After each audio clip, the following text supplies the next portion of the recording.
कारापहाम् हस्ते स्फाटिकमालिकां विदधतीं पद्मासने संस्थितां वन्दे तां परमेश्वरीं भगवतीं बुद्धिप्रदां शारदां नत्वा सरस्वतीं देवीं शुद्धां पुण्यां करोम्यहं पाणिनीयप्रवेशाय लघुसिद्धान्तकौमुदीम्। ओम शांति शांति शांति। अथ लकारार्थ प्रक्रिया। अथ लकारार्थ प्रक्रिया। इदानीं लकारार्थ प्रक्रियायाः प्रारम्भः क्रियते। प्रारम्भार्थे अथ शब्दः अनन्तरार्थे वा कर्म कर्तृप्रक्रियायाः अनन्तरम् इदानीं लकारार्थ प्रक्रियायाः प्रारम्भः क्रियते। लकाराणाम् अर्थः लकारार्थः तेषां प्रक्रिया। लकारार्थ विषयिनी प्रक्रिया लकारार्थ प्रक्रिया। यस्याः प्रक्रियायाः विषयः कः वर्तते? लकारार्थ। लकाराणाम् अर्थ एव यस्याः प्रक्रियायाः विषयः सा प्रक्रिया। वस्तुतः लकाराणां ये अर्थाः तेषामपि वयं विचारं कृतवन्तः एव। वर्तमाने लट् लट् लकार वर्तमानार्थे भवति, परोक्षे लिट् परोक्षार्थे लिट् लकार भवति, अनद्यतने लुट्, भविष्यति लृङ् लृट् च किं तत्र वर्तते लृट् शेषे च तत्र भवति। शेषे इत्युक्ते क्रियार्था क्रियायां सत्याम् असत्यं वा क्रियार्था क्रिया वर्तते न वा वर्तते ततोपि धातोः भविष्यदर्थे लृट् लकार भवति। भविष्यत्काले विहितः लृट् लकार। लोट् च तथा च सूत्रद्वयं तत्र लोट् च लिङ् लोटौ विद्याद्यर्थे लिङ् लोटौ आशिषि लिङ् लोटौ। तदनन्तरं लोट् लकारानन्तरं लङ् लकार अनद्यतने लङ् अनद्यतने भूतार्थे धातुः लङ् लकार भवति अनद्यतने लङ्। तदनन्तरं विधिलिङ् विधि निमन्त्रणामन्त्रणादिष्ट सम्प्रश्न प्रार्थनेषु लिङ्। तदनन्तरं आशीर्लिङ् लकार तु आशिषि लिङ् लोटौ। तदनन्तरं लुङ् लकारः लुङ्गि लुङ् लुङ् लुङ् इत्येव सूत्रं लुङ् इत्युक्ते भूतार्थे धातुः लुङ् स्यात्। भूतार्थे धातुः लुङ् स्यात्। लृङ् लकार विधानाय सूत्रं लिङ् निमित्ते लृङ् क्रियातिपत्तौ क्रियायाः अनिष्पत्तौ गम्यमानायां धातुः लृङ् लकार भवति कार्यकारण भावे निमित्ते सति लिङ् निमित्ते। लिङ्गः निमित्तं कार्यकारण भावः तस्मिन् सति धातोः क्रियायाः अनिष्पत्तिगम्यमानायां लृङ् लकार भवति इति। दशानां लकाराणां ये अर्थाः तेषां विचारः अस्माभिः कृतः एव। ततोपि विशेष अर्थप्रदर्शनाय लकाराणां विशेष अर्थप्रदर्शनाय कदाचन यस्मिन् अर्थे यस्मिन् काले लकारः विहितः तदपेक्षया अन्यत्रापि लकाराः भवन्ति। तत्र प्रदर्शनाय वर्तते लृट् लकारः। लृट् लकार कस्मिन् अर्थे भवति? भविष्यदर्थे। किन्तु कदाचन अयमेव लकारः लङ् भूतार्थे अपि भवति। लङ् लकारस्य अर्थे अपि भवति अयं लृट् लकारः। कदा भवति तस्य विचारः। पुनः भूतकाले लट् लकार भवति वा?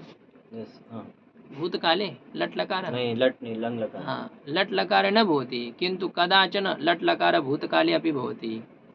भविष्यतार्थे वर्तमान लट् लकारस्य प्रयोगः क्रियते वा?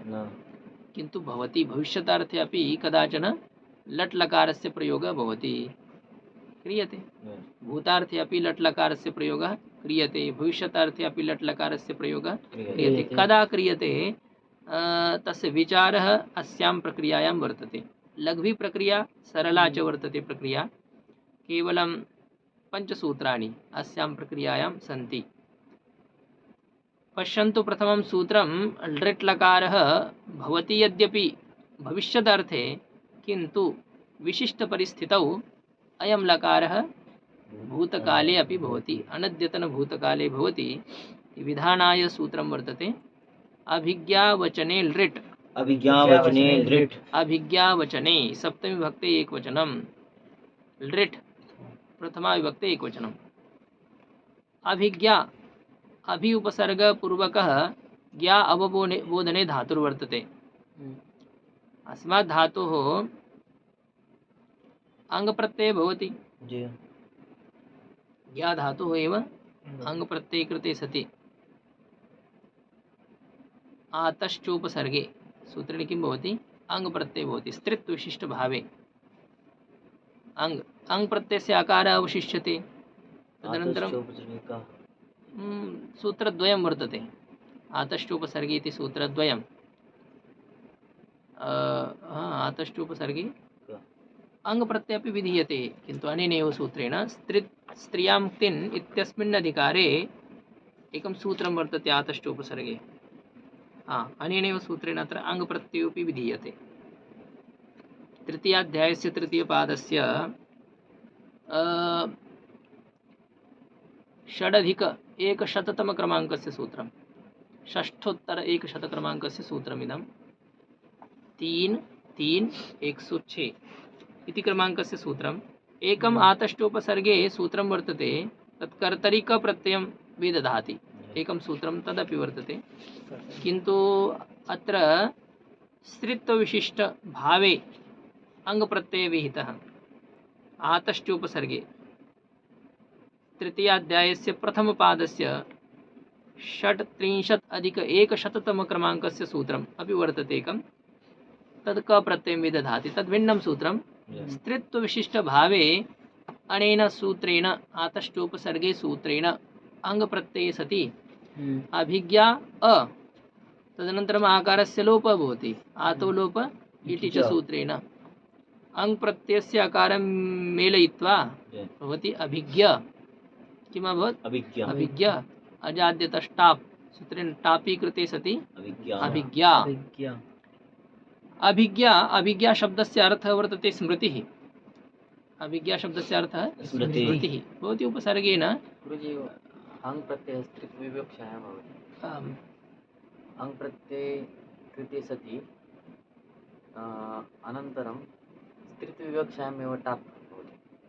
आम्, स्त्रित्व विवक्षा तु पूर्वम् अस्ति। किं तत्र वर्तते, प्रातिपदिकसंज्ञा तीन् प्रत्यय कृते सति अपि भवति तत्र।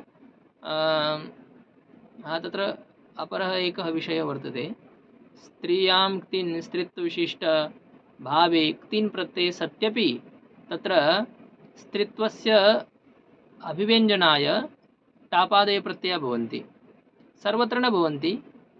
क्तिन् प्रत्ययानन्तरं न भवति, प्रत्यय विहितः नास्ति, यत्र विहितः तत्र प्रत्यय भवत्येव। का तस्य आवश्यकता वर्तते, प्रातिपदिक संज्ञा तु क्तिन् प्रत्ययेन अपि भवति वा, तिन्नर्थक प्रत्ययाः ये वर्तन्ते तैः प्रत्ययैः अपि प्रातिपदिक संज्ञा जायते एव। ततोपि तत्र अभिव्यक्त्यर्थं स्त्रित्वस्य अभिव्यक्तये, स्त्रित्वस्य अभिव्यक्तिकरणाय अनेन प्रत्ययेन स्त्रित्वस्य अभिव्यक्तिर्न भवति सर्वत्र इति वर्तते तत्र। स्त्रीप्रत्ययप्रकरणे अस्ति तत्र विशेषः विचारः। इदानीं सर्वतः न स्मर्यते मया सम्पूर्णतया, यत् स्त्रियाङ्क्तिन् इत्यस्मिन् अधिकारे ये प्रत्ययाः विहिताः तेषां योजनायां सत्यां तैः एव प्रत्ययैः यदि स्त्रित्वम् अभिव्यज्यते चेत् पुनः चतुर्थाध्यायस्य यत् स्त्रीप्रत्ययप्रकरणं तेषां योजनस्य का आवश्यकता वर्तते, स्त्रीप्रत्ययानां योजनायाः का आवश्यकता इति तत्र भेदः वर्तते। स्त्रियाङ्क्तिन् अत्र ये प्रत्ययाः ते भिन्नाः, तदनन्तरं पुनः चतुर्थाध्याये प्रत्ययाः ते भिन्नाः।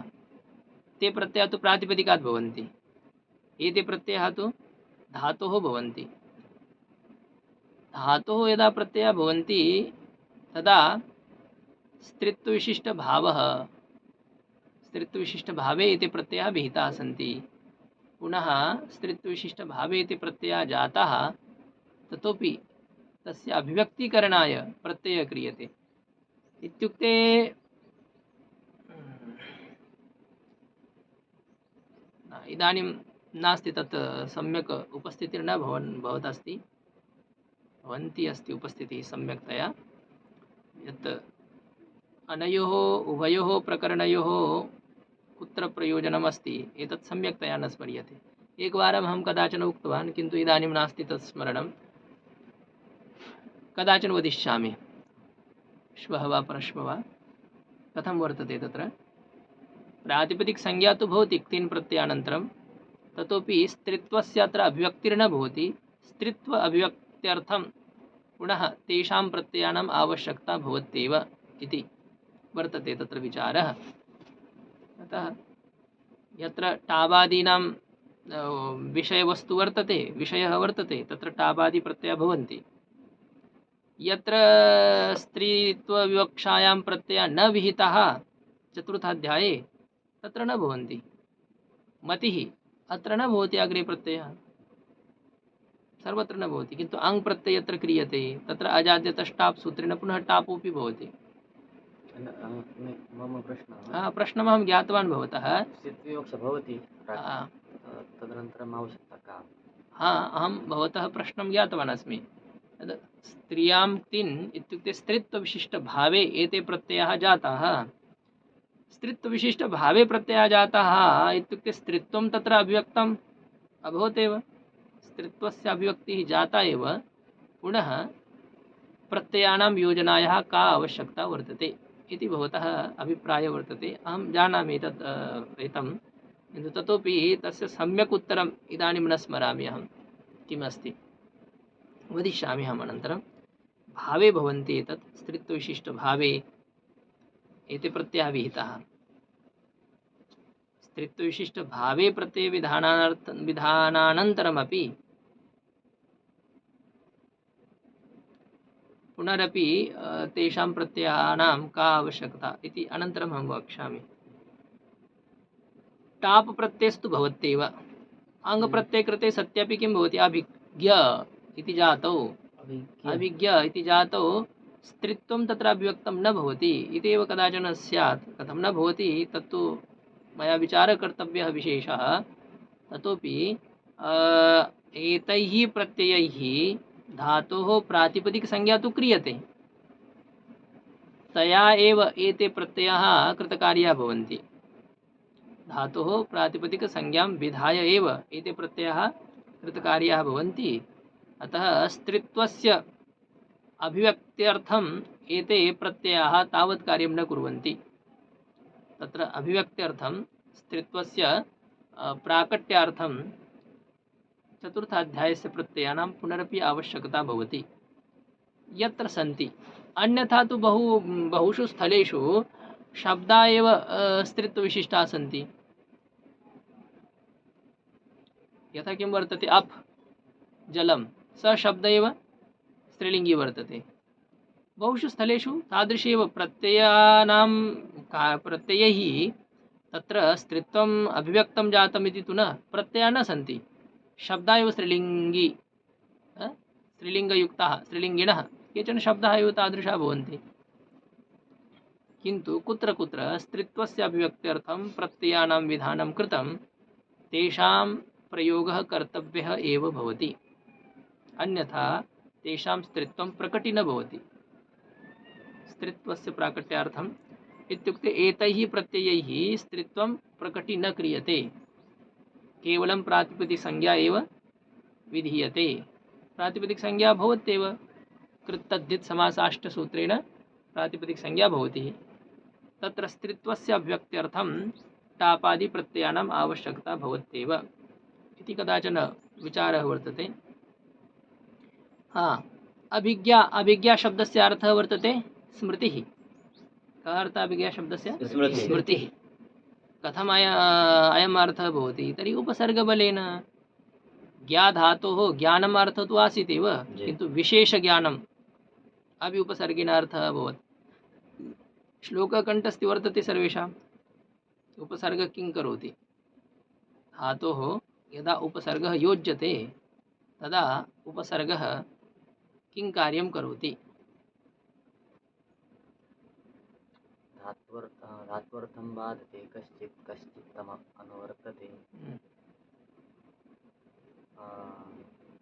तदेव विशिनष्ट तमेव विशिनष्ट्यन्यः उपसर्गगतिस्त्रिधा।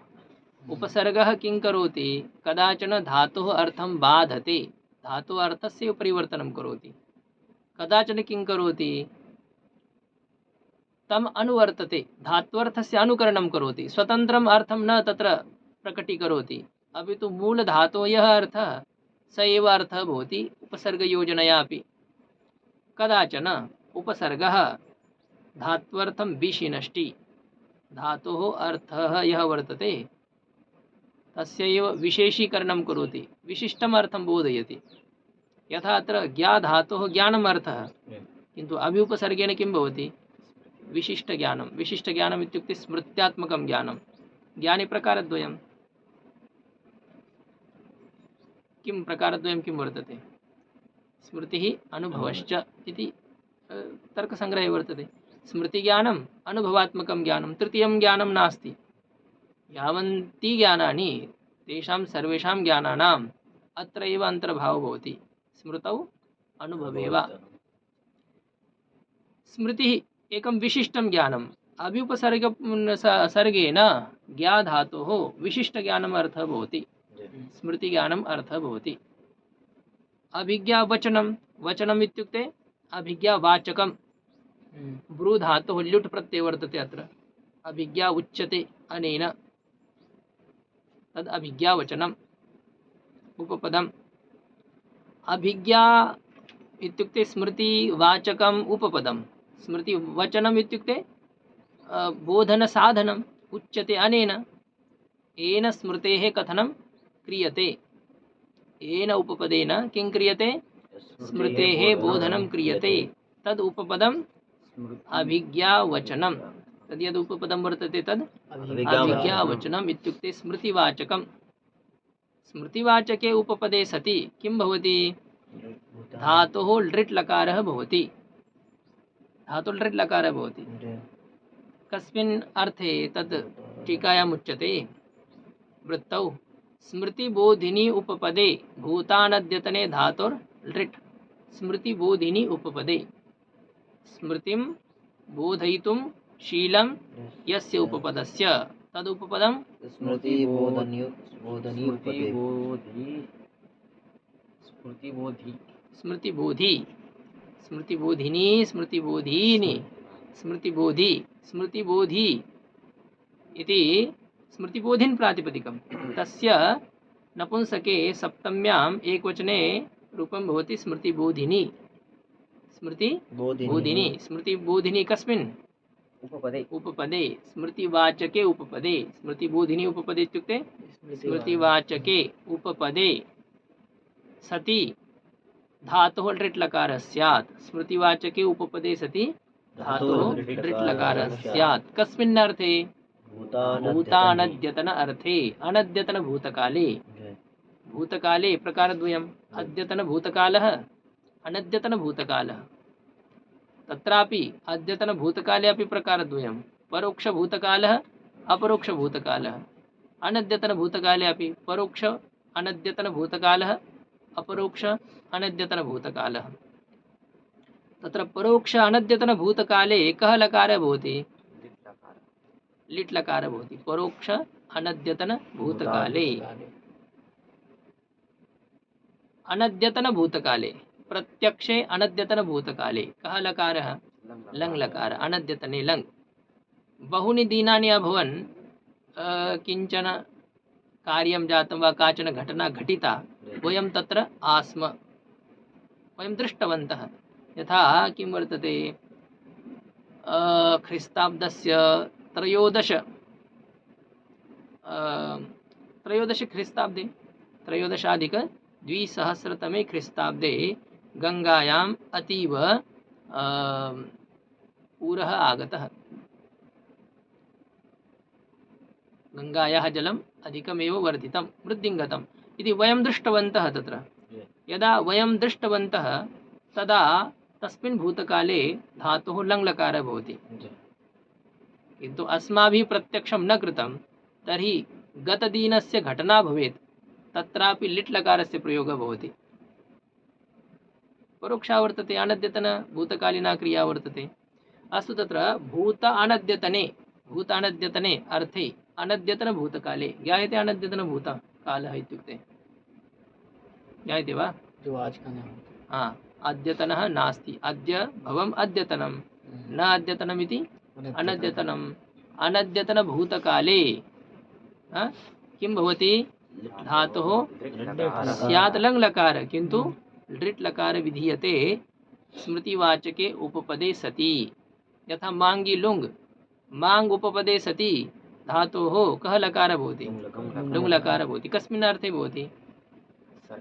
सर्वेषु लकारेषु, सर्वेषां लकाराणाम् अर्थे धातुः लुङ् लकार एव भवति। यदि माङ् उपपदं वर्तते चेत्, तथैव स्मृतिवाचकं यदि उपपदं वर्तते तर्हि भूतानद्यतन अर्थे धातुः लृट् लकारः स्यात्। कः लकारः प्राप्तः अत्र? लङ्लकारः। लङ्लकारः प्राप्तः, किन्तु विहितः लृट् लकारः। तर्हि इदं सूत्रं कस्य अपवादः वर्तते? अपवादभूतं, लङ्गः अपवादः। अयं लृट् लकारः वा इदं सूत्रं लङ्गः अपवादः भूतं वर्तते। सूत्रं अत्र उभयलिङ्गे प्रचलति सूत्रशब्दः, सूत्रः अपि भवति, सूत्रमपि भवति। अर्धर्चादय पुंसि च, पुंसि इति तत्र सूत्रशब्दः अपि वर्तते। सूत्रं सूत्रः, अयं सूत्रः। अर्थः तु तदेव भवति। उभयलिङ्गे शब्दः कश्चन प्रचलति, अर्थभेदः तु नास्ति तत्र। देहः देहं, शरीरः शरीरं तत्र वर्तते, केचन शब्दाः लिखिताः सन्ति। योगः, सूत्रस्य कृते पर्यायवाची अपरः शब्दः योगः अपि वर्तते, योगविभागः इत्युक्ते सूत्रविभागः। अयं योगः, इदं सूत्रं वा अनेन सूत्रविहितः लृट् लकारः किं वर्तते? लङ्गः अपवादः। अयं किं वर्तते? लङ् लकारस्य अपवादभूतः। यथा वसनिवासे धातुर्वर्तते, स्मृतिवाचके उपपदे सति अस्मात् धातोः भूतानद्यतन अर्थे लृट् लकारः भवति। उदाहरणं स्मरसि कृष्ण गोकुले वत्स्यामः। स्मरसि कृष्ण, हे कृष्ण तब ज्ञानम अस्ति, तुम्हें याद है हम गोकुल में रहते थे, वयं गोकुले वत्स्यामः। यथा कदाचन किं भवेत्, वयं सर्वे इतस्ततः गमिष्यामः 25-20 वर्षानन्तरं, कदाचन कस्मिंश्चित् स्थाने पुनः मेलिष्यामः, तदा तत्र वयं कथं प्रयोगान् कुर्मः? ओ स्मरथ यूयं वयं ऋषिकेशे निवत्स्यामः, हम सब लोग ऋषिकेश में रहते थे इति प्रयोगं वयं कुर्मः न वा, करिष्यामः न वा?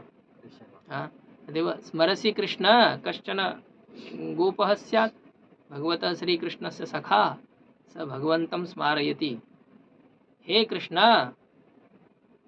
त्वं स्मरसि, तुम्हें याद है यद वयं गोकुले वत्स्यामः। यत् शब्दस्य प्रयोगे सति न भवति लृट् लकारः, किन्तु तस्य अर्थः वर्तते, हे कृष्ण तुम्हें याद है कि हम लोग गोकुल में रहते थे, गोकुले वत्स्यामः। वस्तुतः वाक्यस्य अर्थः एतादृशः भवेत्, हम गोकुल में रहेंगे इति अर्थः भवेत्, किन्तु अर्थः अत्र भवति वयं पूर्वं निवासं कृतवन्तः, हम पहले वहाँ रहते थे। कस्य लकारस्य अर्थः अयं? लङ् लकारस्य अर्थः वर्तते, किन्तु लकारः कः अस्ति? लृट् लकारः। वत्स्यामः वस् धातोः यत् शब्दस्य प्रयोगे सति न भवति, लृट् लकारः न भवति, अग्रिमेण सूत्रेण निषेधः क्रियते। वत्स्यामः, वस् धातोः लृट् लकारे वत्स्यामः इति रूपम्। कथं भवति? स्यतास्य लृ लुटोः सूत्रेण स्य वर्तते, अग्रे मस् प्रत्ययः अस्ति, अतो दीर्घो यही सूत्रेण तत्र भवति आदन्ताङ्गस्य दीर्घोऽपि भवति, किन्तु वस् धातोः सकारस्य स्थाने तकारादेशः केन सूत्रेण? वस् धातोः सकारस्य स्थाने तकारादेशः केन सूत्रेण भवति? सः स्यार्धधातुके जिघत्सति अत्वमिच्छति तत्र विचारं वयं कृतवन्तः वत्स्यामः। अनेनैव प्रकारेण बुध्यसे कृष्ण गोकुले वत्स्यामः, बुध्यसे स्मृतिवाचकम् उपपदम् एतदपि बुध्यसे बुध अवगमने धातुर्वर्तते, चेतयसे चिति संज्ञाने धातुः चेतयसे कृष्ण गोकुले वत्स्यामः। क्या कृष्ण हे कृष्ण तुम्हें याद है हम गोकुल में रहते थे इत्यादि प्रयोगे अपि धातु लृट् लकार भवति। अभवत्। किन्तु एतस्य सूत्रस्य अपवादभूतं सूत्रम् अग्रिमं वर्तते, न यदि न इति अव्ययं यदि सप्तमी विभक्ते एकवचनं, यदि अत्र प्रातिपदिकं किं? यद् यद् योगे, यद् शब्दस्य योगे उक्तं न, यत् शब्दस्य योगे अभिज्ञावचने लृट् सूत्रेण यः लृट् विहितः सः न भवति, तद् अनन्तरं योजयतु। इदानीं तत्रैव ध्यानं दास्यसि, पुनः मुखं कथं दर्शयसि न ज्ञातवान् अहं, मम ज्ञानं भवति, के जानन्ति न के जानन्ति इति तत्र उपविष्टाः, बुद्धवन्तः न वा बुद्धवन्तः अहं जानामि। यद् योगे, यत् शब्दस्य योगे सति किं भवति? उक्तं न इत्युक्ते अभिज्ञावचने लृट् शब्देन विहित लृट् लकारः न भवति। यद् अहं वदामि, यद् भवन्तः अत्रैव क्रीडन्तु तत्र मा गच्छन्तु, अहं वदामि यत् भवान् शीघ्रं चिकित्सालये गच्छतु, अहं वदामि यद् अद्य बहु शैत्यं वृद्धिं गतं, यद् यानी कि मैं कहता हूँ कि यद् शब्दस्य तत्र प्रयोगः भवति, तस्य यद् शब्दस्य प्रयोगे सति लृट् लकारः न भवति। स्मृतिवाचके उपपदे सत्यपि धातु लृट् लकारः न भवति, अब तो लङ् लकार एव भवति। उदाहरणम्, अभिजानासि कृष्ण यद्वने अभुञ्जमहि, अभुञ्जमहि लिखा है ना, अभुञ्जमहि जकार हलन्तः वर्तते। हे कृष्णा तुम स्मरसि, तुम्हें याद है यद कि वने अभुञ्जमहि, हम वन में भोजन करते थे, वने अभुञ्जमहि। कः लकारः अस्ति अत्र? अभुञ्जमहि लङ् लकारः वर्तते। हठं दृष्ट्वा अपि अनुमानं कर्तव्यं न्यूनातिन्यूनम् अभुञ्जमहि। कथं प्रचलति, चालयतु अयम् इमं धातुं, तावत्पर्यन्तं चालयतु यावत्पर्यन्तम् अभुञ्जमहि इति रूपं न आगच्छति। अभुञ्जत् अभुञ्जताम्।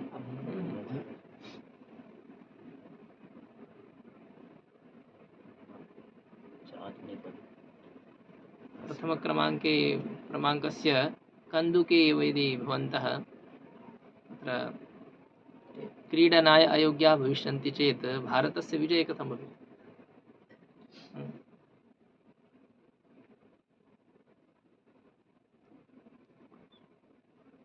कथं वर्तते? अभुङ्क्त, अभुञ्जाताम्, अभुञ्जत, अभुङ्क्थाः, अभुञ्जाताम्, अभुङ्ध्वम्, अभुञ्जी, अभुञ्ज्महि, अभुञ्ज्महि इति।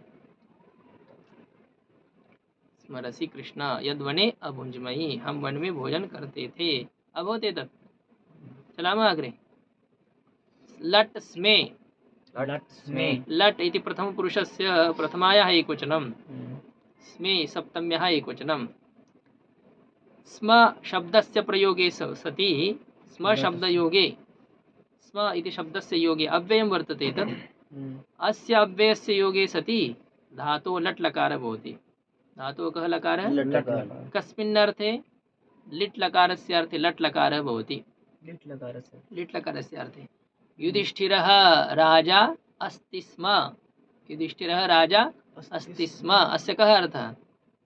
युधिष्ठिर राजा हुए, युधिष्ठिर राजा थे, युधिष्ठिर सम्राट थे, युधिष्ठिरः सम्राट अस्ति स्म, भवति स्म, थे। लिटः अपवादः अयं किं वर्तते? लिट् लकारस्य अपवादः वर्तते। एतत् सूत्रं लिट् लकारस्य अपवादभूतं वा अयं योगः लिटः अपवादः। यजति स्म युधिष्ठिरः, युधिष्ठिर महाराज जी ने याग किया। युधिष्ठिर महाराज जी याग करते थे या किया। यजति स्म युधिष्ठिरः। लट् लकारस्य प्रयोगः किन्तु अस्ति लिट् लकारस्य अर्थे। रामः अयोध्यायाः राजा अस्ति स्म। श्रीकृष्णः द्वारिकायाः राजा अस्ति स्म इति।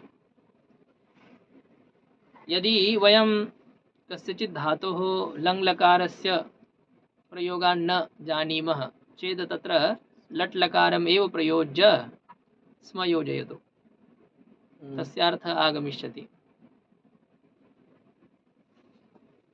स्म इति शब्दस्य प्रयोगे कस्मिंचित् वने गजः अस्ति स्म, एक हाथी रहता था इति। एकः सिंहः अस्ति स्म, सः बहुवृद्धः आसीत् वा सः बहुवृद्धः अस्ति स्म इति। तत्र प्रयोगे सति किं भवति? भूतकालस्य अर्थावबोधः भवति। प्रयोगः वर्तते लट् लकारस्य, अर्थः आगच्छति लङ् लकारस्य लिट् लकारस्य वा इति। इदानीं वर्तमानस्य समीपता यत्र वर्तते, वर्तमानस्य समीपता कस्मिन् काले वर्तते? वर्तमान समीपकालः कः कालः अस्ति? उभयकालौ। भूतकालमपि वर्तमान समीपः, भविष्यत्कालः अपि वर्तमान समीपः भवति न वा? भूतकाल इदानीमेव काचन घटना जाता, ईषत् कालपूर्वं काचन घटना जाता, सः यः भूतकालः सः वर्तमान समीप भूतकालः वर्तते। वर्तमान समीप भूतकालः वर्तमान समीप भविष्यत्कालः भवति न वा? वर्तमान समीप भूतकाले वर्तमान समीप भविष्यत्काले किं भवति? वर्तमानवद् भावः भवति। वर्तमानवद् भावः भवति इत्युक्ते वर्तमाने यथा लट् लकारः तथैव वर्तमान समीप भूतकाले अपि लट् लकारः भवति विकल्पेन। कदा आगतवान् भवान्? कदा आगतवान् इति प्रश्ने सति भवान् उत्तरं किं ददाति? वदति इदानीम् आगच्छामि, इदानीमेव आगच्छामि। इदानीमेव आगच्छामि कथं? 10-15 निमेषाः जाताः, भवान् अत्र प्राप्तवान्, ततोपि भवान् किं प्रयोगं करोति? इदानीमेव आगच्छामि। इदानीमेव आगच्छामि इत्युक्ते अत्र यः लट् लकारः सः वर्तमान समीप भूतकाले प्रयुक्तः वर्तते। तस्य अर्थः वर्तमान समीप भूतकालः वर्तते। इदानीम् आगच्छामि न, आगत्य 15 निमेषाः जाताः, ततोपि अहं किं वदामि? इदानीमेव आगच्छामि। तत्र आगच्छामि इति अपि प्रयोगः कर्तुं शक्यते, अथवा किं भवति? इदानीमेव आगमम्, इदानीमेव आगमं लुङ् लकारस्य अपि प्रयोगः तत्र कर्तुं शक्यते। भविष्यत्काले अपि भवान् कदा गमिष्यति? भवान् कदा गमिष्यति? प्रश्नः अपि मम तादृशः भवितुं शक्नोति। भवान् कदा गच्छति? आप कब जाओगे? अहं पृच्छामि कदा गच्छति? कदा गच्छति इत्युक्ते कब जा रहे हो इति अर्थः। किन्तु वर्तमान समीपे यः भविष्यत्कालः वर्तते तत्रापि वर्तमानवद् भावः भवति। वर्तमाने यथा लट् लकारः वर्तमान समीप भविष्यत्काले अपि लट् लकारः भवति। भवान् कदा गच्छति? तदा भवान् किम् उत्तरं यच्छति? इदानीमेव गच्छामि, इदानीमेव गच्छामि। इदानीमेव इत्युक्ते किञ्चित् कालानन्तरं गमिष्यामि। ततोपि प्रयोगः एतादृशः अपि कर्तुं शक्यते यत् इदानीमेव गच्छामि, जा रहा हूँ, जाऊँगा इति। भविष्यत्काले वर्तमान समीप भविष्यत्काले वर्तमान समीप भूतकाले वर्तमानवद् भावः भवति। वर्तमानकाले यथा प्रयोगः तथैव वर्तमान समीप भूतकाले अपि भवति। इदानीम् अहं गच्छामि इत्यस्य अर्थः कठिनः वर्तते। इदानीमेव गच्छामि इत्युक्ते वर्तमानकाले भवान् गच्छन् अस्ति वा ईषत् कालानन्तरं गमिष्यति वा ईषत् कालपूर्वं भवान् गतवान् अस्ति इति तत्र निर्धारणं कठिनं भवति। इदानीमेव गच्छामि इत्युक्ते किं भवति? ईषत् पूर्वम् अहं तत्र गतवान्, ईषत् अनन्तरम् अहं तत्र गमिष्यामि, अयमपि अर्थः भवति। मुख्यार्थः वर्तते अहं गच्छन् अस्मि, क्रिया वर्तमाना वर्तते, भवति तत्र प्रयोगः अनेन प्रकारेण। सूत्रं पश्यन्तु, अर्थं ज्ञातवन्तः न वा? उदाहरणेन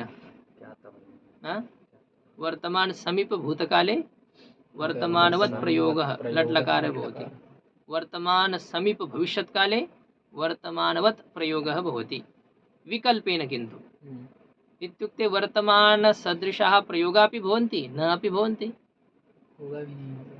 वर्तमान समीप भूतकाले कः लकारः भवेत्? वर्तमान समीप भूतकाले, अत्र तु भवति वर्तमानवद् भावः। एतत् सूत्रं यदि न स्यात् तर्हि वर्तमान समीप भूतकाले कः लकारः भवेत्? लङ् लकारः।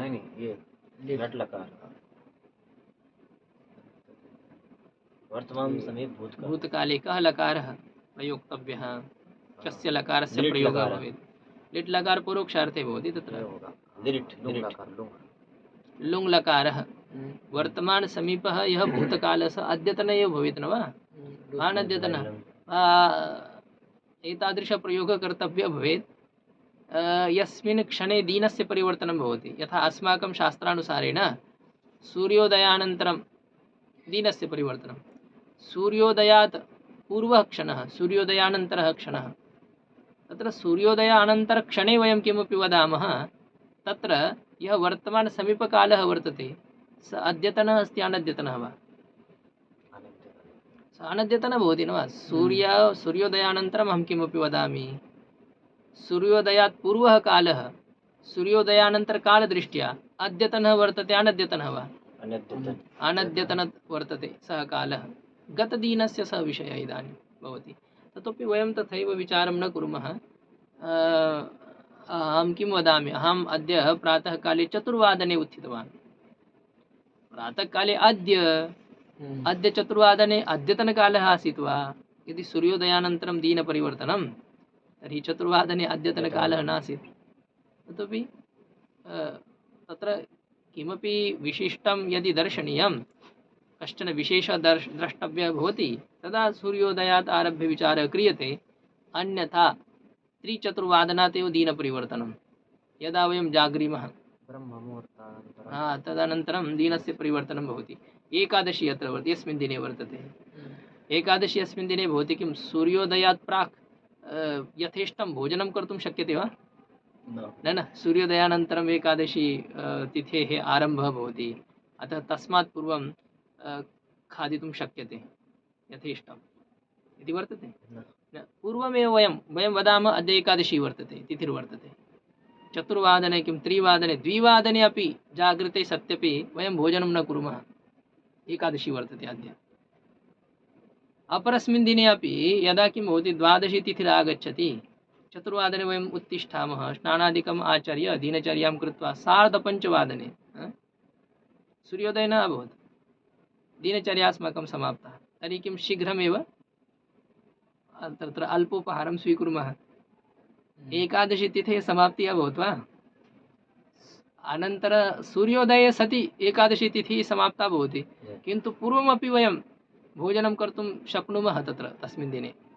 इत्युक्ते सूर्योदयेन एव दिनपरिवर्तनम् इति तावत् वयं न आचरामः। जनाः तु रात्रौ 12 वादनानन्तरमेव भोजनं कुर्वन्ति। तत्र ये दरिद्राः जनाः वा किन्तु सामान्याः जनाः आदिनपर्यन्तं श्रमं कुर्वन्ति, ततोपि एकादशीं कुर्वन्ति, जानन्तु। एकादशीं न परित्यजन्ति। आदिनपर्यन्तं यदा कार्यं कर्तव्यं भवति तदा क्षुधा तु बाधते एव, तावत् फलाहारः न लभते। बहुत्र दरिद्रता निमित्तेन किं भवति, तत्र भोजनाय किमपि न वर्तते, किन्तु कार्यं तु कर्तव्यमेव भवति आदिनपर्यन्तं। तदा कथं रात्रौ निद्रा न आगच्छति, 12 वादनपर्यन्तम् इतस्ततः कृत्वा पुनः 12 वादनानन्तरं भोजनं कुर्वन्ति इति। भवन्तः चिन्तयिष्यन्ति किम् एतादृशापि स्थितिर्वर्तते वा? बहवः सन्ति तत्र। अहम् अनुभूतं वदामि, मम मातुः विषये एव अहं वदामि। पूर्वं किम् अन्येषां क्षेत्रे कार्यं कर्तुं गच्छति स्म सा, तदा आदिनपर्यन्तं कार्यं कर्तव्यं, तिथिः वर्तते एकादशी, किन्तु संस्कारः तादृशः एकादश्यां न किमपि खादनीयं, फलाहाराय किमपि न वर्तते। यत् सप्ताष्टदिनेषु धनम् आगच्छति तत्तु अन्येषु कार्येषु एव व्ययीभूतं भवति। तस्मिन् काले तादृशी परिस्थितिरासीत्। तदा आदिनपर्यन्तं किमपि अखादित्वा एव सर्वाभिः सह तावत् कार्यं कृत्वा रात्रौ कथं भवति तत्र 12वादनानन्तरमेव बहुवारं भोजनं करोति स्म सा, कृतवती। एकवारं तु तथैव सा उक्तवती बह्वी पीडा उदरे जाता, कार्यं तु कर्तव्यमेव न वा, अन्येषां क्षेत्रे यदि गन्तव्यं भवति चेत्। तदा एकादशीं त्यक्तुं न इच्छामि स्म, किन्तु ततोपि तादृशी स्थितिरेव जाता। तदा सा एकवारं किं कृतवती, भोजनं गृहीत्वा गतवती, न कृतवती किन्तु तत्र गृहीत्वा गतवती। तत्र गमनानन्तरं किं जातं, यत्र भोजनपात्राणि नार्यः स्थापयन्ति तत्रैव अनयापि स्थापितं, किन्तु अस्य भोजनपात्रे एव किं जातं, सर्वाः पिपीलिकाभिः सर्वं तत् खादितं, बह्व्यः पिपीलिकाः जाताः। तत्र कस्यापि भोजन यत् स्थापितम् अस्ति न वा, तत्र कस्यापि न, किन्तु अस्य एव। सा वदति स्म, पुनः सा चिन्तितवती न, मया भोजनं न कर्तव्यं, यतः अत्र पश्यन्तु मम एव भोजने यदि एतत् आगतं तर्हि भोजनं न कर्तव्यं। बह्वी निष्ठा वर्तते केषाञ्चन जनानां। वयं तथैव न, वयं फलाहाररूपेण यथेष्टं स्वीकुर्मः फलाहारनाम्ना, किन्तु केचन वस्तुदृष्ट्या एकादशीं कुर्वन्ति सम्प्रति अपि। तेषां जनानां सम्यक् अस्ति, किन्तु अत्र ये जे सन्यासिनः ब्रह्मचारिणः ते अपि यथावत् कुर्वन्ति तथा। हाँ, तथैव भवति। यत् महाराजा अपि वदन्ति, राजेन्द्रदास महाराजाः, यत् एकवारं फलाहारः क्रियते चेत् चलति, किन्तु द्विवारं यदि फलाहारः क्रियते चेत् एकादश्या पुण्यं न लभते। अकरणेन यत् पापं तत् पापं न भवति, केवलं पापनिवृत्तिः पापस्य असंस्पर्शः एतावदेव, अन्यत् पुण्यं किमपि न लभते एकादशीकरणेन। खादामः वयं पर्याप्तं, तस्मिन् दिने प्रातःकाले अपि किमपि अपेक्षते, 10-11 यत् फलाहाररूपेण तदपि, पुनः अपराह्नकाले, पुनः सायङ्काले, कतिवारं वयं तद् भवति। एकादशी न वर्तते सा। कः विषयः अस्माकम् इदानीं बहु दूरम् अहं नीतवान् भोः, समाप्तिः अपि कर्तव्या आसीत् अस्य प्रकरणस्य। वर्तमानसामीप्ये वर्तमानवद्वा, वर्तमानसामीप्ये सप्तमी विभक्ति एकवचनं, वर्तमानवद् अव्ययं वा इत्यपि अव्ययं। वर्तमाने ये प्रत्ययाः उक्ताः, वर्तमाने ये प्रत्ययाः उक्ताः कथिताः, ते वर्तमान सामीप्ये भूते, वर्तमानस्य समीपे भूते, समीपमेव सामीप्यं, वर्तमान समीप यः भूतकालः वर्तते तस्मिन् भूतकाले विकल्पेन स्युः, तस्मिन् भविष्यत्काले वा विकल्पेन स्युः। वर्तमाने ये प्रत्ययः ते वर्तमान समीपे भूतकाले, वर्तमान समीपे भविष्यत्काले वा स्युः इति सूत्रस्य अर्थः। यथा प्रश्नः वर्तते, कदा आगतोऽसि, कदा आगतोऽसि, कब आए, तर्हि उत्तरं किं दातव्यम्,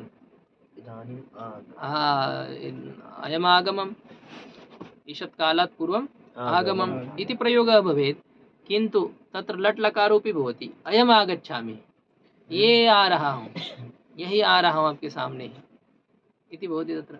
अयम् आगच्छामि वा अयम् आगमम्, यः आया ही हूँ, अयम् इति तत्र अलङ्कारः वर्तते। अयं शब्दस्य नास्ति आवश्यकता, आगच्छामि, ये आ रहा हूँ इति भाषायां वयं कथं वदामः, ये अभी आ रहा हूँ, ये अस्मिन् अर्थे अयम् इति शब्दः प्रयुक्तः, सर्वनाम वर्तते। अयम् आगच्छामि, अयम् इत्युक्ते अयम् अन्यः नास्ति, अयम ये मैं आ रहा हूँ। अन्यथा अयम इति इदं सर्वनाम्नः प्रयोगे सति प्रथम पुरुषः भवेत्, न तु उत्तम पुरुषः। अयम आगच्छामि, ये आ रहा हूँ। आगत्य 10-15 निमेषाः जाताः, ततोपि लट् लकारस्य प्रयोगः वर्तमान समीप भूतकालात्। भूतकालः वर्तते, अतः अयम आगमं वा इति अपि भवति प्रयोगः। जी। अयम आगमम्, अत्र कः लकारः प्रयुक्तः? अयम आगमम्, आगमम्, अत्र कः लकारः वर्तते? लुङ् लकारः वर्तते। गम धातु लुङ् लकारः। गम धातुः किं भवति? अङ् भवति न वा? गमः नहीं, तत्र सूत्रं किं वर्तते? अंग विधानाय गातिस्था भूपा भूभ्यः सिचः परस्मैपदी गातिस्था भूपा, तत्र नास्ति सूत्रं किमपि वर्तते तत्र। गम धातु अंग उषादि द्युतादि लृदितः परस्मैपदीषु लृदित वर्तते गम लृगतो, तत्र अंग भवति। अगमत् अगमताम् अगमन् अगमः अगमतम् अगमम्, अत्र अगमम् किन्तु आंग उपसर्गपूर्वकः वर्तते, अतः आगमम्, इदानीमेव आगमम्, यही आया हूँ, यही आ रहा हूँ। वर्तमान समीपे विकल्पेन वर्तमानवद् भाव। कदाचन वर्तमान समीपे भविष्यत्काले अपि किं भवति? वर्तमानवद् भावः भवति। पृच्छति सः एव, कदा गमिष्यसि? तुम कदा गमिष्यसि? तुम कब जाओगे? सः किम् उत्तरं यच्छति? एष गच्छामि, ये जा रहा हूँ, एष गमिष्यामि। अब जानी तत्रैव सः तिष्ठन् अस्ति, ततोपि वदति हाँ एष गच्छामि, एष गच्छामि, जा रहा हूँ इति। तत्र वस्त्रं न धारितवान्, स्यूतं न उत्थापितवान्, जङ्गमानि ततो इदानीम् अपि ऊर्जापूर्णाय योजिता अस्ति, ततोपि सः किं योजयति? प्रयोगं किं करोति? गच्छामि, ये जा रहा हूँ। न्यूनातिन्यूनं 10 निमेषाः तु अपेक्षिता एव तस्य गमनाय, ततोपि सः वदति गच्छामि, गमिष्यामि वा इति। वर्तमान समीपे भवति, भविष्यत्काले अपि वर्तमानवद् भावः। हेतु हेतुमतोर्लिङ्, हेतु हेतुमतोर्लिङ्, हेतु हेतुमतोः सप्तमी भक्ते द्विवचनं, लिङ् प्रथम पुरुष प्रथमाया एकवचनं। हेतु हेतुमद् भावे, हेतु हेतु इत्युक्ते कारणं, हेतुमत् इत्युक्ते कार्यं। कार्यकारणभावः यदि गम्यमानः वर्तते, कार्यकारणभावस्य यदि बोधनं कर्तव्यं भवति चेत् धातोः विकल्पेन लिङ्लकारः स्यात्। धातोः विकल्पेन लिङ्लकारः स्यात्, भविष्यतार्थे लिङ्लकारः भवति। यथा पश्यन्तु, उदाहरणेनैव स्पष्टं भवेत्। कृष्णं नमेत् चेत् सुखं यायात्। कृष्णं नमेत्, कृष्ण को नमस्कार करोगे, करेगा तो सुख को प्राप्त करेगा। वह सः यदि कृष्णं नमेत् चेत् सुखं प्राप्स्यति इति भवेत्। यः कृष्णं नंस्यति सः सुखं प्राप्स्यति इति प्रयोगः भवेत्। अग्रे लिखितं कृष्णं नंस्यति चेत् सुखं यास्यति। नंस्यति, अत्र कः लकारः? लृट् लकारः। लृट् लकारः वर्तते। कृष्णं नंस्यति, गम हन किं तद् मान्तेषु गम नम यम रमश्चत्वार नम धातु अनिट् वर्तते। कृष्णं नंस्यति, कृष्णं कृष्णस्य नमस्कारं करिष्यति तर्हि सुखं प्राप्स्यति। लृट् लकारः वर्तते, भविष्यत्कालः वर्तते, ततोपि अत्र हेतु हेतुमद् भावः वर्तते। सुखप्राप्तेः कारणं किम्? श्रीकृष्ण नमस्कारः, श्रीकृष्ण नमस्कारः वर्तते कारणं, तस्य कार्यं किं? सुखप्राप्तिः। सत्यं वदेत् चेत् स्वर्गं गच्छेत्, सत्यं वदेः चेत् स्वर्गं गच्छेः, यदि तुम सच बोलोगे स्वर्ग जाओगे।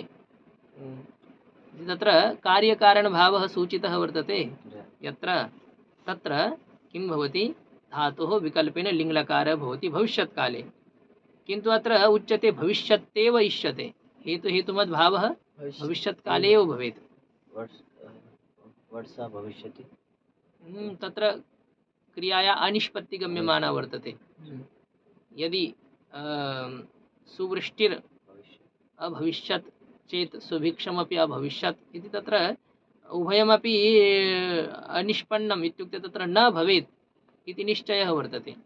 न वर्षा भविष्यति, न सुभिक्षं भविष्यति, सस्यं सम्यक् आगमिष्यति, तदा तत्र तादृशप्रयोगः वर्तते, स भिन्नः विषयः। सम्प्रति किं वर्तते, यदि कृष्णस्य कोऽपि नमस्कारं कुर्यात् तर्हि स निश्चयेनैव सुखं प्राप्नुयात् न वा, सः प्राप्नुयात्। अत्रापि तादृशप्रयोगः भवेत् कदाचन, यः कश्चन दुष्टः वर्तते, सः कृष्णस्य नमस्कारं न करोति, न कृतवान्, अतः सः दुःखं प्राप्तवान्। तदा वयं तस्मिन् विषये तादृशं प्रयोगं कर्तुं शक्नुमः, यदि सः कृष्णम् अनंस्यत् चेत् दुःखं न प्राप्स्यत्। यदि सः कृष्णम् अनंस्यत् चेत् दुःखं न प्राप्स्यत्। यदि वह कृष्ण को नमस्कार करता दुख को नहीं पाता, किंतु हमको पता है कि न उसने कृष्ण को नमस्कार किया, न वो दुख को पाए बिना रहा, दुख उसने पाया ही। तत्र लृङ् लकारस्य विषयः वर्तते, तत्रापि हेतुहेतुमद्भावः, अत्रापि हेतुहेतुमद्भावः।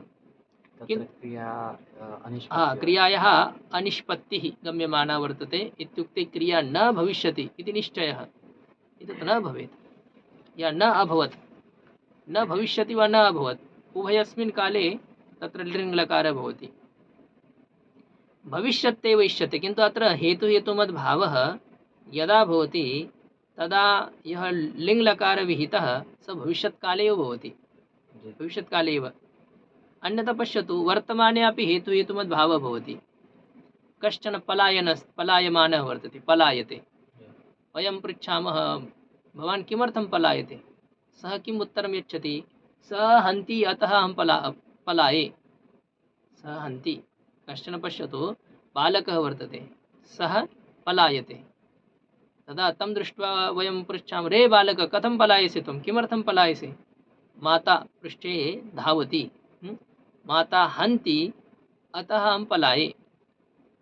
इदानीं मातुः ताडनक्रिया वर्तमाना वर्तते, कारणं तस्य कार्यं पलायनमपि वर्तमाने एव वर्तते, वर्तते न वा। कार्यकारणभावः वर्तमाने वर्तते यत्र, तत्र लिङ् लकारे न भवति, तत्र लट् लकारे एव भवति। पश्यतु अत्र लिखितं नेह, इह लिङ् लकारे न भवति। भविष्यत्काले यदि कार्यकारणभावः बोध्यः न वर्तते चेत् लिङ् लकारः न भवति, अपि तु तत्र कः लकारः भवति, लट् लकार एव। यथा हन्ति इति पलायते, हन्ति इति पलायते, वह मार रहा है इसलिए भग रहा है, वह मार रहा, पीट रहा है कोई। यथा गौः पलायते, वयं पश्यामः गावः पलायन्ते वा, तद्दृष्ट्वा वयं किं वदामः, अरे सः दुष्टः हन्ति अतः एताः सर्वाः गावः पलायन्ते। तत्र कारणं वर्तते हननं, कार्यं वर्तते पलायनं। कार्यकारणभावः अस्ति, किन्तु वर्तमाने एव कार्यकारणभावः यदा भवति तदा तत्र लिङ् लकारस्य प्रयोगः न भवति। यदा मारणं जीवतः तथा एव प्रयोगः। हिंसा शब्दस्य अर्थः सर्वथा प्राणमोचनम् इति एव न भवति। हिंसाकरणं कथञ्चित् प्रकारेण पीडादानमपि हिंसनमेव भवति, दण्डेन ताडनमपि हिंसा एव वर्तते। वयं तत्र प्रायेण तस्य हिंसा इत्युक्ते प्राणवियोजनमेव हिंसा इति वयं मन्यामहे, तथैव नास्ति। वाचिकी हिंसा, मानसिकी हिंसा, तत्र प्राणस्य वियोगः भवति वा। शारीरिकी हिंसा अपि भवति, सा अपि सर्वथा तादृशी हिंसा न वर्तते। एकं चपेटिकां दत्तवान् कश्चन कस्यचित् कपोले, हिंसां कृतवान् सः, दुर्बल अपशब्दानां प्रयोगः अपि हिंसा एव भवति, वाचिकी हिंसा वर्तते सः। हिंसा अस्य अर्थः मारणमेव भवति इति तु नास्ति, सामान्यरूपेण ताडनमपि हिंसनमेव। हन्ति इति पलायते, अन्यथा हन्ति तर्हि पलायते कथं, पलायते चेत् हन्ति कथं भवति तत्र। वा हनने उद्यतः अस्ति इदानीं, किं शस्त्रं गृहीत्वा तस्य पृष्ठे एकद्विवारं शस्त्रस्य प्रहारमपि कृतवान्, सः कथञ्चन प्रकारेण स्वप्राणरक्षणाय धावति इति अपि भवति।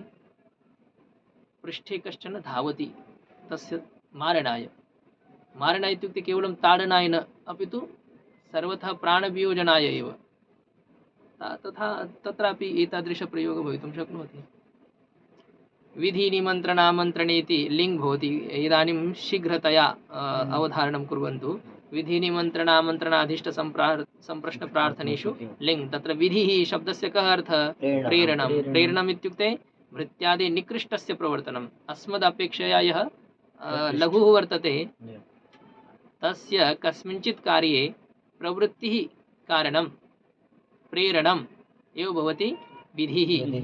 यजेत श्रुतिः, यथा श्रुति अपेक्षया वयं निकृष्टाः स्मः न वा? सा श्रुतिः अस्मान् प्रेरयति। रे स्वर्गकामिनः यजेरन्, रे स्वर्गकाम यजेत। यः स्वर्गम् इच्छति सः किं कुर्यात्? यागं कुर्यात्, विधानं करोति, यागकरे। प्रेरणम् एव भवति विधिः, निकृष्टस्य प्रेरणं। निमन्त्रणं किं भवति? निमन्त्रणं नियोगकरणं। नियोगकरणम् इत्युक्ते निश्चयीकरणं। तद् अवधारणं भवति, करणमेव, गमनमेव तत्र भवति। ब्रह्मभोजे किं वर्तते भवतां? निमन्त्रणम् आमन्त्रणं वा? भवन्तः तथैव मन्यन्ते न वयं निमन्त्रिता तत्र। अरे निमन्त्रिता न सन्ति भवन्तः, आमन्त्रितः एव। इदानीं तु जो लिखा रहता निमन्त्रणपत्रं, तत्र निमन्त्रणपत्रम् इति लिखितं वर्तते, नास्ति तत् वस्तुतः निमन्त्रणं। यदि न गच्छन्ति तर्हि का हानिः? हानिर्भवति, पुनः निमन्त्रणपत्रं न लभते, अतः हानिः। तत्र गन्तव्यं भवति एव। नियोगकरणं, निश्चयकरणम्। आवश्यके श्राद्धभोजनादौ दौहित्रादेः प्रवर्तनं। यद् आवश्यकं वर्तते, श्राद्धभोजनं यदि कर्तव्यं, तथा किं वर्तते, मातुः यः पिता वर्तते, मातामहः, सः यदि मृतः तर्हि तम् उद्दिश्य दौहित्रस्य भोजने प्रवृत्तिः कार्यते। मातुलः वदति, भो भगिनीपुत्रः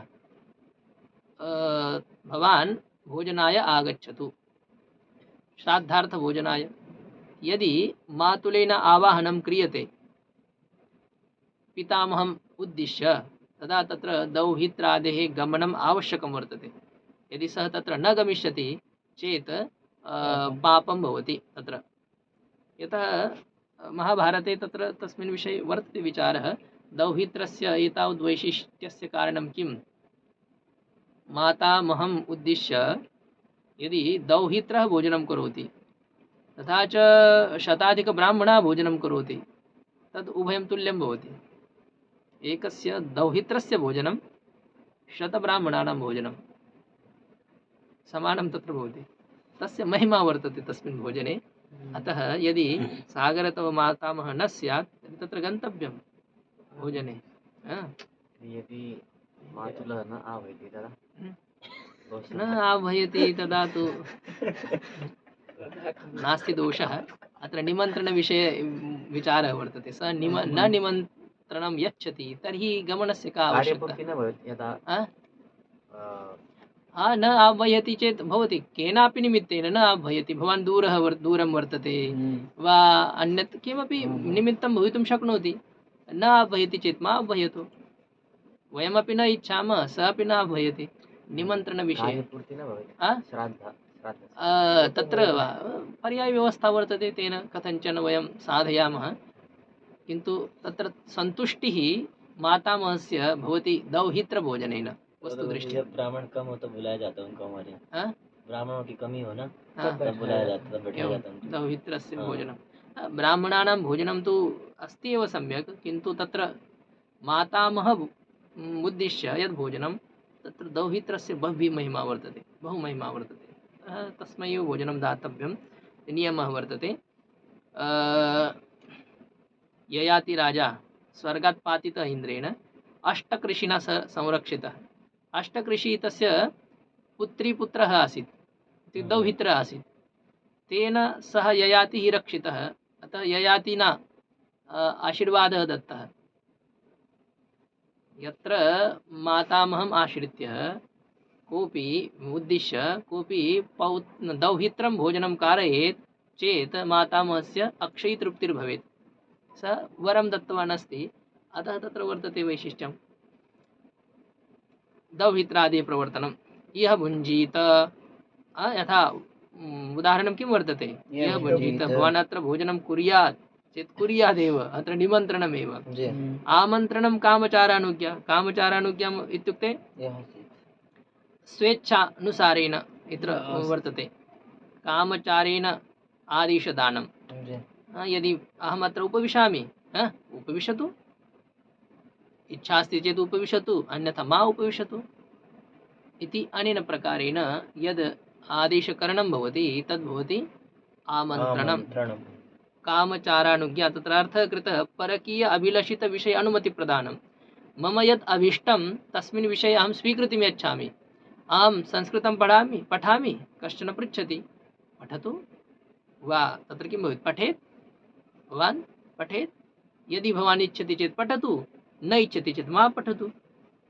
भवतः पठनेन मम न कोऽपि लाभः, भवतः अपठनेन मम न हानिः इति अत्र भवति। तत्र वर्तते इष्टविषये स्वीकृतिप्रदानं करोतु, इच्छा अस्ति चेत् करोतु वा मा करोतु। आमंत्रण यानी पूछना पड़ता है कि हम आए कि नहीं, अनुमति देंगे कि आ सकते हैं। हाँ, सम्यक् तथैव। अहम् आगच्छामि, अहम् अत्र उपविशामि वा, अहं भोजनं करोमि। भागीरथी आश्रमे कश्चन तत्र भिक्षुकः आगच्छति, अत्र भोजनं करोमि अहं। करोतु, इच्छा अस्ति चेत् करोतु, अन्यथा मा करोतु। आमंत्रण कैसे हो गया? बुलाया नहीं तो आमन्त्रण कामचारानुज्ञा इत्युक्ते अहं यद् अपेक्षे तत्र केवलं स्वीकृतिः दीयते। अहम् अत्र भोजनं स्वीकर्तुं शक्नोमि प्रतिदिनं, स्वीकरोतु, वयं तत्र वितरामः एव। यदि तस्मिन् काले भवन्तः आगच्छन्ति चेत् स्वीकुर्वन्तु, न इच्छा वर्तते चेत् मा स्वीकुर्वन्तु। भवतः स्वीकरणेन अस्माकं न लाभः, भवतः अस्वीकरणेन अस्माकं न हानिः इति भवति आमन्त्रणं। तत्र कामचारानुज्ञा केवलं तस्य अभिलषितविषये स्वीकृतिप्रदानं। यः आसीत्, यहाँ बैठे, कृष्ण पृच्छति, यः आसीत्, बैठो, बैठना है तो बैठो, जाना है तो जाओ इति। अधिष्टं किं भवति? सत्कारपूर्वकव्यापारः। सम्मानपूर्वकः कस्याञ्चित् क्रियायां कश्चन प्रवर्तितः भवति, तत्र भवति अधिष्टं।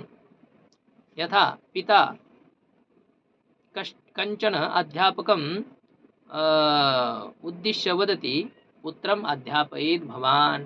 ओ महोदय, मम पुत्रं भवान् पाठयेत्। तत्र आहूतवान्, तत्र पादक्षालनम् इत्यादिकं सर्वं सः कृतवान्।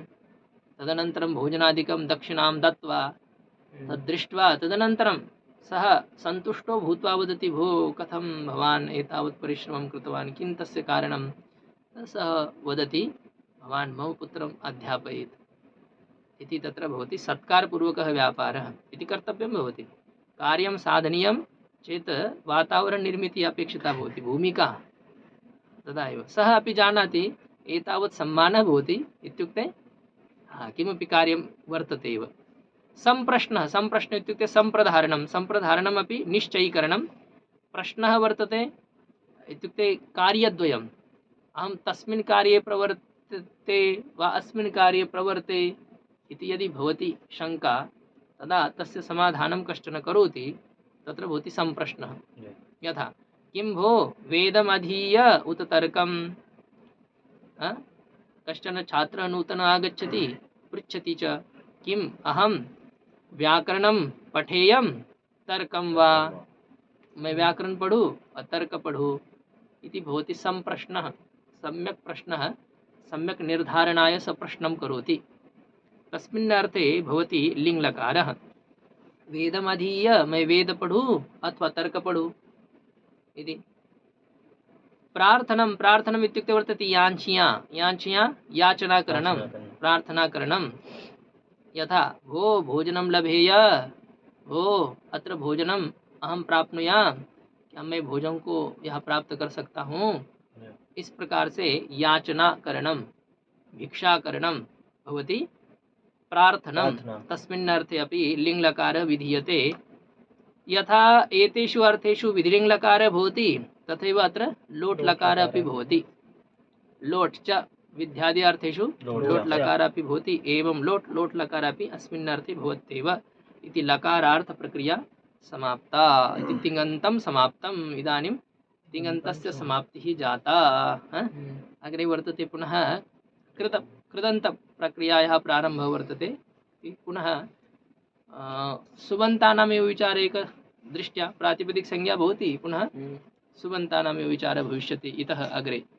सर्वत्र कृदन्तप्रकरणं, समासप्रकरणं, विभक्तिप्रकरणं, पुनः किं तत्र वर्तते तद्धितप्रकरणं, सर्वं सुबन्तप्रकरणमेव वर्तते। तिङन्तमिदानीं समाप्तम्। ओम पूर्णमदः पूर्णमिदं पूर्णात् पूर्णमुदच्यते पूर्णस्य पूर्णमादाय पूर्णमेवावशिष्यते। ओम शान्तिः शान्तिः शान्तिः।